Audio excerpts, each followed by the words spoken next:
Hello everyone, hope you're doing well. Today we're back looking at the suggestions which were passed to the developers for July of 2019, and after having a look at the aviation stuff, we're now going to focus on the ground forces part. Remember, in the next video it's going to be classed as miscellaneous, but I'm also going to go over the naval forces in it just because there's only two of them, and also there's no helicopters, so I'm going to lump them together. Before we get started, I just want to point you towards something that's really interesting going on War Thunder Live. It's a custom stat card competition. So you yourself can submit a custom stat card of a vehicle that isn't in game yet and, well, you know, win some prizes. And even if you're not interested in creating a stat card or anything like that, just understand that going through these is really interesting just to kind of see some ideas from the community and see what they like or, you know, what you might find interesting. Overall, there are some amazing vehicles here and also a lot of work done by specific community members to create some amazing things. So I want to just say thank you to everyone who's done that, and if you didn't know this was going on, make sure to head over to War Thunder Live and look up the custom stat card competition so you can get yourself involved. Anyway, let's get started on these vehicles. The first one is from Iquai, I think is how you say it, and he's talking about the T88. The T88 is an M18 Hellcat, which instead of the 76mm has a 105mm. Now this 105mm should be very similar, if not the same, as the one on the Sherman 105, and it had access to AP, APDS, and also HE, and I'm not sure if it had access to heat. But one of the interesting things, when you get a successful chassis, which of course the M18 Hellcat had, what you normally do is try and build off of that chassis in different and wonderful ways. You can see some of the designs which were come up with when it came to this chassis, some even amphibious designs, which is always lovely to see. But the key part of this whole article here is of course this little bit here, where it talks about specific variants. So the 105mm howitzer motor carriage T88, it was following the proven success of the M18 in service. The Ordnance Department suggested in August 1944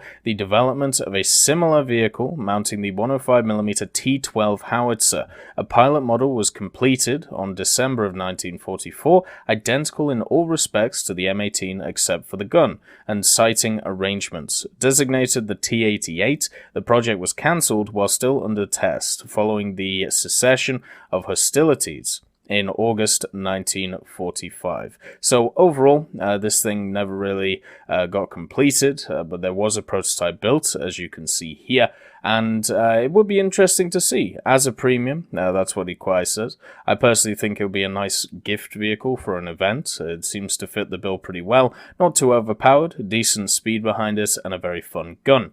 The next topic is a long one, and can be incredibly confusing, and I'll talk about why. So this is from Prierer, I think is how you say it, and he's talking about the Leopard 1A3 and also the Leopard 1A4. Now, every Leopard 1 is based off kind of the same similar idea, and the variations of each one come from depending on which batch you actually look at. So this is kind of the way to, you know, look at it. So this is his explanation for the 1A3. In April of 1972, the Bundeswehr handed in an assignment for the fifth batch of our beloved Leopard 1, the A3 variant. There were 342 vehicles produced in that batch. This number consists of 232 vehicles that still received the cast turret and were named Leopard 1A2. The 110 remaining vehicles were designated the Leopard 1A3. Now, what is interesting about this is where it gets confusing for a lot of people, and it confused me for not real well over a few months when I went through especially the Leopard 2s and how many different variants there are. The thing that I got screwed with was the fact that there isn't just, let's say, a Leopard 1A4. There is also a Leopard 1A1A4 or A4A1, depending on what you're looking at. So there is a subset of a variant, and this is just completely mind-boggling if you are just trying to find, specific things. That's why we have the Leopard A1A1. That is, of course, why it's spelled like that. So you have variants and then as classed subvariants of those variants, and it just gets incredibly confusing. But the main thing, or the main difference between most of the variants is either the extra armor that was added, or maybe a slightly different engine, or gun stabilization. Gun stabilization for the Leopards actually came very early on in their lifespan. The Leopard 1A1 actually had a gun stabilizer on it, so stuff like the Leopard 1A3 and 1A4 we're looking at would also have that stabilization. On top of this as well, the Leopard 1A3 would have had the idea of a new welded turret design which incorporated a spaced armor layout. You can see here on the Leopard 1A4 that's kind of shown here, but the 1A4 had slightly more armor than the 1A3, around about 70 millimeters of effective thickness more of RHA. So the fact is, what you would be getting, if we boil it all down, is a stabilizer on a vehicle which would be between 7.7 and 8.7, and also a little bit of extra armor in the form of spaced armor on the turret, which of course we know can be incredibly good for the vehicles. There is also some other stuff such as ABC protection systems, which may become a thing in the future. Also new periscope for the loader position, so slight changes.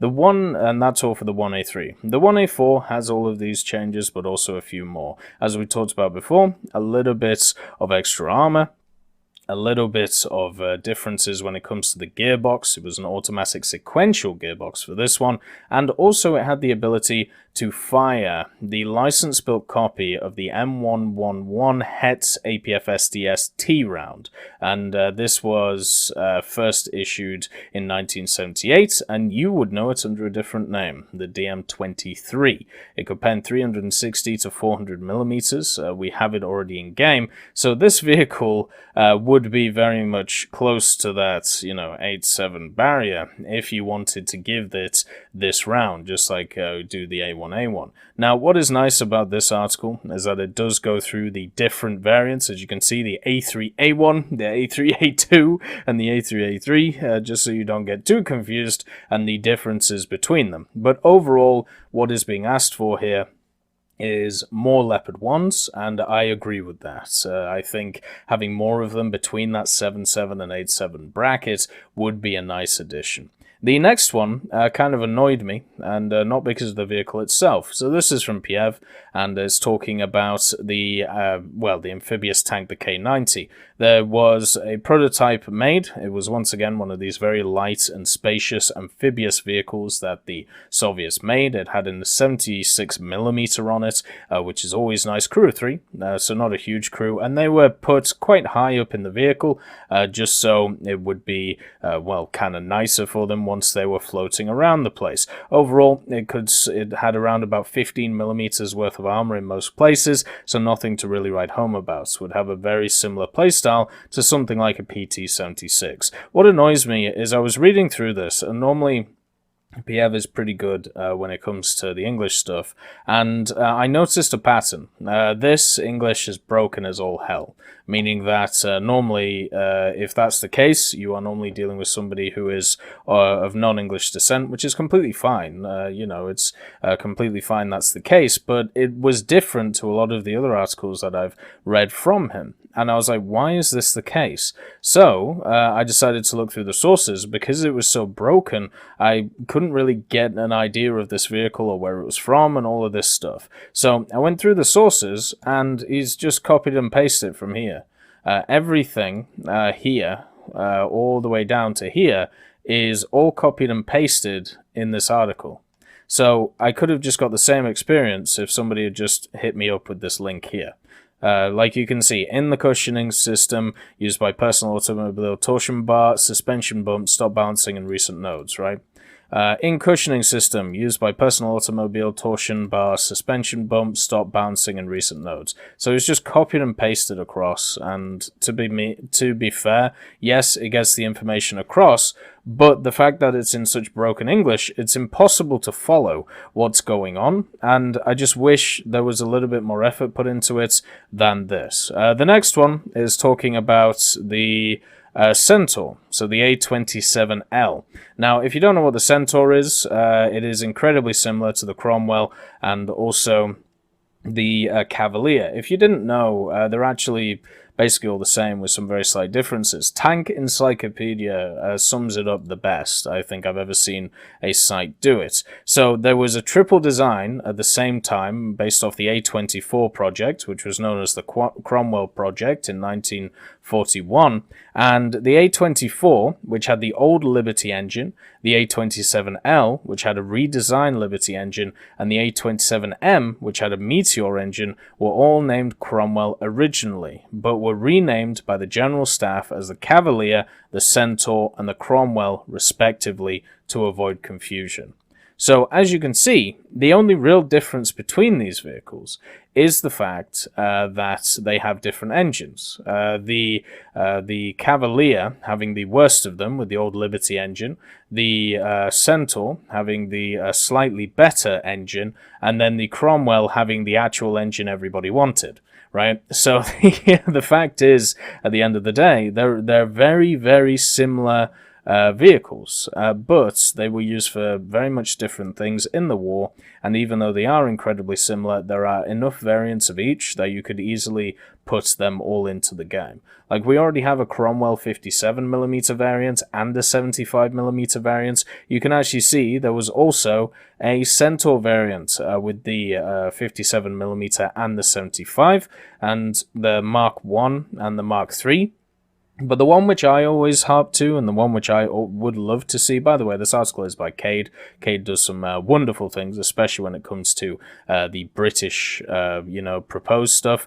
The Mark IV is the one which I've always been interested in. A vehicle which has the 95mm howitzer on it, and I thought this would be able to differentiate it from the Cromwells we already have in the tree. Because if you put in the Mark III with the 75, or the Mark I with the 57, they would just be seen as inferior to the Cromwells we already have. Why not put in something different, which is of course the one with the 95. They also put this 95 on many things. They actually tested it on some of the lighter vehicles such as the Tetrarch, but the one which you'll all well know is of course the Churchill and stuff like the Mark IV, for the Mark IV Centaur you see here. They also made some AA versions of it. Are you seeing a pattern here? Maybe. The pattern of these vehicles. It's very obvious. I mean, the thing is, right, so what I'm going to do is, so this was the standard Cavalier picture.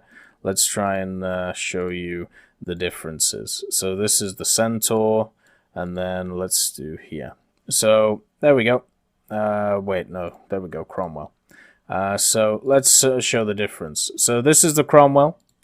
This is the Cavalier. This is the Centaur. You know, that is why it's always a little bit tricky to advocate adding these ones, just because of how similar they are, with only the real difference being the engine. But I do think they all should be in, and I definitely think if you wanted to bring some pizzazz, if you wanted to bring something different, you put in the Mark IV with the 95. The next one to have a look at is a Japanese suggestion, and this is of course from Tasty 95215, and they're talking about the Sub 22. Now, or the SUB-22. Now, Japan in the 1970s wanted to create an APC. So they created an APC with tracks in wonderful fashion. And what they also decided to do was to try and test some variants of it. So you can see here, this is the SUB-11 or the SUB-I1. It had a 12.7mm on the cupola, which is the mounting right here. And it was able to carry troops and also had a crew of, I believe, 4. And also smoke grenades and all of this stuff. So it had bulletproof, wait, let's just make sure it had bulletproof steel armor on this one. And then for the next version, the sub 1-2, they improved to the bulletproof aluminium alloy armor and also the height variable device. So this thing might have actually had the same devices that you see on the Type 74 in game, which would be pretty cool. Hydro pneumatic suspension.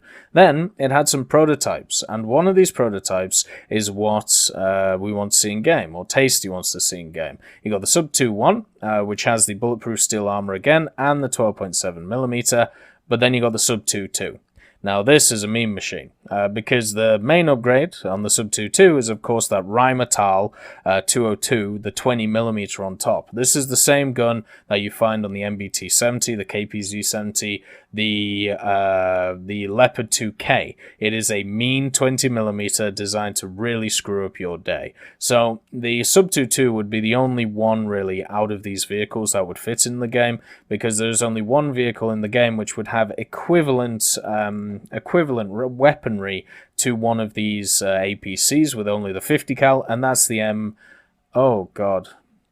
the M2A2, I believe it's called, the reserve vehicle for the Americans. So with the 20mm though, there is definitely a reason to put this in, and it came in the fact because they decided to add in an Italian vehicle which everybody loves, called the R3T20, the AA vehicle. Even though it isn't technically an AA, it's technically an IFV. So because this machine is in game, because it's in game with a lot of bells and whistles behind it, and also a unique playstyle, the idea is, why not add in this as well, the Sub 2-2 with the 20mm? And it's very hard to disagree. You know, it's very hard to disagree with the place, with its place in game, because this could easily be used as an AA machine. It could also be used as a machine which could target the sides of vehicles. It could be used as a scout, because obviously, at the end of the day, vehicles like this should be used for scouting. And you can see the four members here: the commander, driver, gunner, and hull machine gunner, and the space in the back for the APC area. So why not? Why not have this machine in game? It's around 16 tons, 300 horsepower diesel engine. You know, let it motor around at around 60 kilometers an hour. Not as bad as the R3, T20, which right now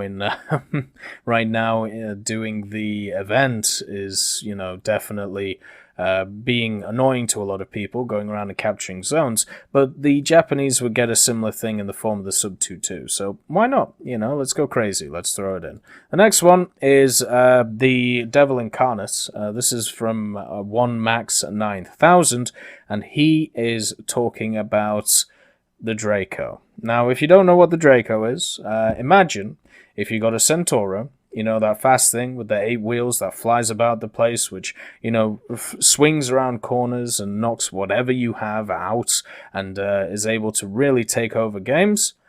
And then get an automatic, with the big old 76mm on it, incredibly good APFS DS, very good fire rates, and also the airburst rounds on top of it, plus its radar, and get them to marry and make them get busy. Well, that's just a B1 Centauro Draco. You take the ideas of the Centauro, or the chassis of the Centauro, you add a superstructure to it, or a turret to it, which has encased in it the 76mm from the automatic. You also add the radar to it, and you get just an insanely good machine when it comes to it. This could easily be a 10-0 AA. It could also be a 10-0 tank destroyer, depending on what you felt like. Overall, it is just an insanely interesting machine, which I'm sure will come to the game someday. My question is, will it have that much of a difference compared to the automatic that we have in game? Probably not, but it would give the Italians 2 high-powered tank destroyers / AA to have a top tier. This, to me, is nightmare fuel, unfortunately, and I'm sure it'll come eventually. The next one is by Fragman, and is talking about the M51 Super Sherman. This was a Sherman, once again, very similar to the one which we have as a French premium. The M4A one, it's either the FL11 or FL10. I believe it's the FL10, which has the auto-loaded gun on it, which was sold to Israel. The M51 is a similar idea where they took an M4A1, they upgunned it with a 105mm, a 105mm L51, and what they did was they gave it a large muzzle brake, they added a counterweight to the back of the turret, and they also made it so it would fire low pressure heat ammunition out of it. So it's very similar to the gun that you find on the AMX-30 of all things. So yeah, it's kind of as simple as that, really. The only major difference between that, which you could get in the French tree, and the Israeli version is the Israeli version, which was given HVSS suspension. The other thing, well, it wasn't, let's see, in addition to mounting the guns and modifying the turrets, Israel also converted these M4A1 Shermans to use HVSS suspension. There we go. They also replaced the engines with some 460 horsepower Cummins VT8s, 460, the diesel engines, and the M51 was also referred to as the I Sherman, or the Israeli Sherman. What is interesting, though, which is missed out here in the writings, is there's something which kind of worries me when I read through this. So listen to this, right? So it's got a 105mm. The gun is absolutely huge, but overall, you know, it does its job. It's got the muzzle brake on the end of it. They upgrade the engine and everything like that. It says here, this approach was adopted in Israel with a 51 caliber 105mm gun being installed in a stabilized mount. Now, does that mean the gun itself is stabilized, or does that mean that it has the counterweight? I couldn't really find any reference to this gun being stabilized. If it is stabilized, it wouldn't really make too much of a difference because it would still sit probably around the same BR, you know, the 6770 area, because of the fantastical nature of the gun. But overall, it would be really nice to see, and if it is stabilized, then yeah, well, it might be the largest gun that we have at that level which would be stabilized. I think it's just talking about the mount itself, and which it says, you know, with the idea of the counterweight on the back, but we'll have to see. And I also want to point towards this wonderful picture. So the reason why this picture is wonderful is because you have all of these tanks. You know, you have the M51s just about the place, and then you just got guys on motocross bikes, because why not? You know, there's quite a few of them. There's two over here, there's two over here, there's some kind of APCs back here, but it's just amazing. Can you imagine these guys going on an offensive, you know, going into another country, invading or whatever, and everyone's in their M51s and they're ready to go and they're ready to hit, and then there's just dudes on motocross bikes just going crazy. It's like Mad Max. I love the idea. Anyway, the last one is from Wise Minerva. And Wise Minerva is talking about a machine I would love to see in the game, the Ram 2 3.7 inch. So we have the M4A5 in game, and the Ram 2 3.7 inch SPG is an idea where you take the top off of it, you take the turret off of it, you keep the hull, you leave it open, and you add a 3.7 incher to it. If you look into the game, you have the flak bus, right, the 88mm. This would be very similar to that idea, where it would have been designed for anti-aircraft purposes, and the reason why the chassis was chosen was because it was quite strong and would be able to carry the 3.7 incher. So overall, it seems like a marriage made in heaven. There was a few issues, though. The main issue was when the gun was fired, the mountings that it actually sat on started to crack because of the pressure from the recoil, so that's obviously not great. And also, the chassis itself was seen as too unstable to keep the 3.7 incher on, and the project was abandoned because of this. You could see that it could have had a gun shield on top of it as well. I think this would be a great vehicle to have when it comes to tank destroyers for Britain. It will be very fun to use, and At the same time, with AP and HE, you could use it in the Tank Destroyer role or in the AA role, depending on how you feel like. So overall, if we have a look at all of these suggestions, there's a lot of really nice World War II stuff. There's a lot of really nice post-World War II stuff. I'd love to see more Leopards in the game. There's a disappointing article here. There's obviously the World War II stuff here, the M51, the Demon Baby, and that's great. You know, there's a lot on offer this past to developers. So overall, well done everyone. It's been wonderful to read these articles, and I hope that we constantly get more of these because it is just wonderful to go through them. The last person I need to give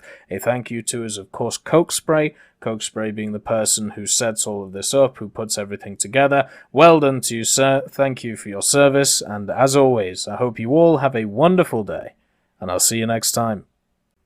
I'd just like to thank Ambrosius McClellan, B. Young, Blackie, Daniel Stanton, John Ryman, Martinez, Moxie, Alobralo, Super Cacti, Grisvolk, E-Love Goat, and Seductive Trash Can for supporting the channel.